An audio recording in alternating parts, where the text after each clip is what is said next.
Kwa majina naitwa Father David Kaberia ambaye nasimamia parokia ya Mtakatifu Yusufu Kathendro hapa Meru.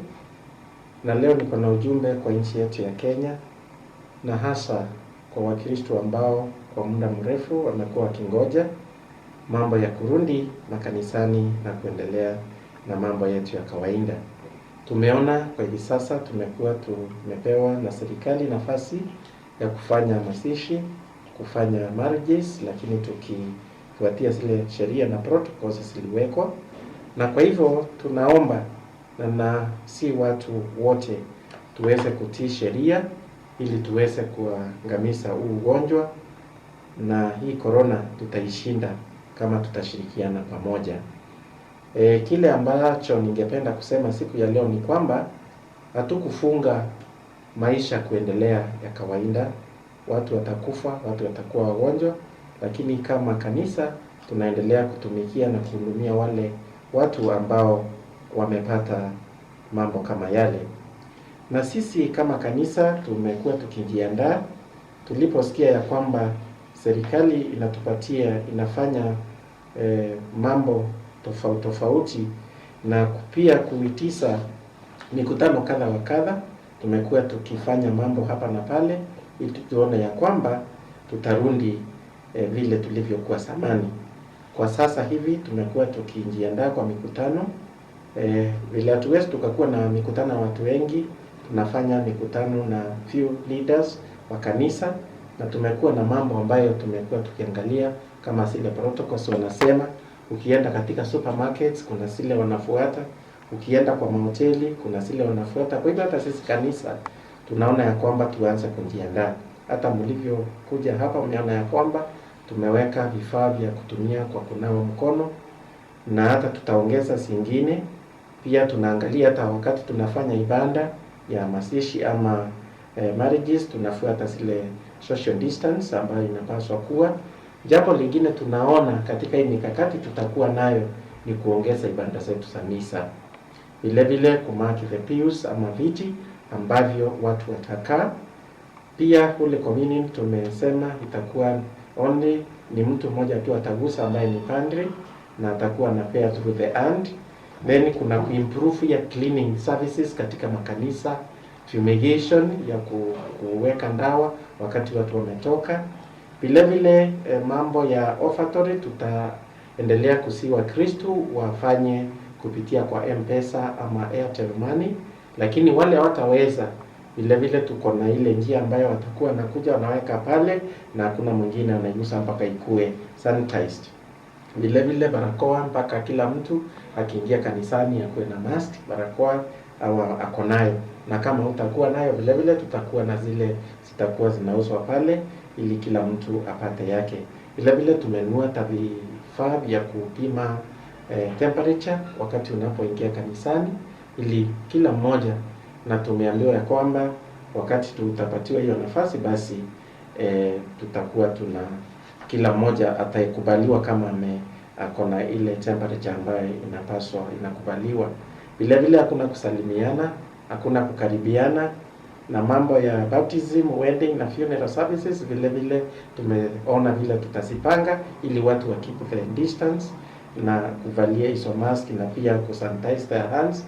Na vile vile hata kama mmoja ameshikwa na hiyo ugonjwa vile vile hatutaki watu waanze kumuona ni kama yeye ni corona ama yeye ana virusi tu inaenda ikisambaa kila mahali.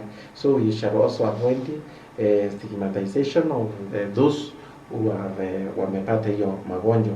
Kwa hivyo kwa hayo na mengine mengi tunaendelea kujipanga na tunangoja tu idhini ya rais na waziri wa afya na hata internal security tuone vile tutasaidiana.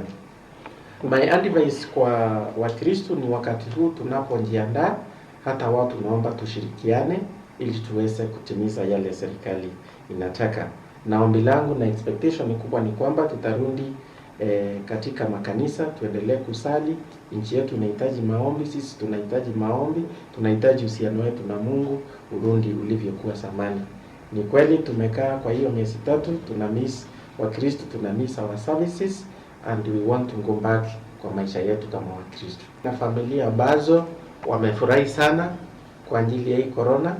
Wengine wako wanaona mabwana, wengine labda bibi, na sasa kwa hii corona imewafanya kuwa pamoja. Wengine wamefurahi sana kuwa pamoja, wengine pia walikuwa wanafikiria wababa wa nyumba ni watu wabaya sana, lakini vile wamekaa nao kwa huu muda wameona wengine ni wazuri sana, na si vile walikuwa nadhania na kufikiria. Vile vile kukaa pamoja, pia wazee wamekuwa wakikaa vijijini huko na wenzao, wanakuja nyumbani saa 4, saa 5, saa 6, wengine saa 3. Walikuwa na muda wa kusocialize na wazee wengine, na kwa hivi sasa, kwa maana hakukuwa na hiyo nafasi, vile kafi ni saa hizi tu imeongezwa, ilikuwa inaisha saa 1, walikuwa narudi manyumbani mapema, na wengine pia wamekuwa na shinda kwa sababu hawakuwa wamezoeana kukaa pamoja. Ukaanza kuwa na vita, wengine wamepigana, wengine wamekuwa na mambo tu kawaida ya familia. Lakini ombi langu ni kwamba kwa wote, ukikaa na mtu kupitia kwa ndoa ama kwa sakramenti ya ndoa, ni vizuri pia uelewe yule ambaye mnaishi naye, kwa sababu hakuna binadamu kamilifu. Hakuna mwenye ambaye ni kamilifu. Hata ukitafuta makosa ya nani utayapata. Sisi wote binadamu tu wadhaifu, na hakuna mtu kamilifu, lakini ni kuvumiliana katika maisha ya familia, ni kuvumiliana. Na kwa hivyo ningeomba hata wakati huu mpaka mambo yarudi normal, si ati turudi normal ukimbie utoroke nyumbani. Let us also tuseme hii corona ilikuja ikaleta familia pamoja, na hata wakati ikiisha turudi vile vile tuwe tuna spend more time with our families, quality time with our children, na ni vizuri tufanye hivyo kama familia. Katika kuandaa kwetu tumejua ya kwamba kama hapa tumekuwa tukifanya ibada 3. Sasa tunafikiria tutafanya labda ibada 6 ama 7, kwa sababu watu wetu hapa wale tunatumikia ni wengi. Kwa hivyo hata watu watakuwa na ile hamu ya kuja kwa kanisa, lakini si ati first come first served. Vile tutafanya, tutapanga tuone kama kanisa ilikuwa inajaa, tutaikata mara 2 mara 3 ndio tuweze kutumikia watu wote. Wengine vile vile tunaweza tukaamua tuweke viti nje, bora tu tuna keep ile social distance ambayo inatakikana, na tuhudumie watu wetu. Hakuna mtu atakuja tumfukuze, lakini naye mpaka sheria ifuatwe, kwa sababu hatutaki kupingana na sheria ama kupigana na sheria, kwa sababu sheria ni ya kutulinda, si ya rais, si ya waziri, ni kulinda sisi wananchi wa Kenya.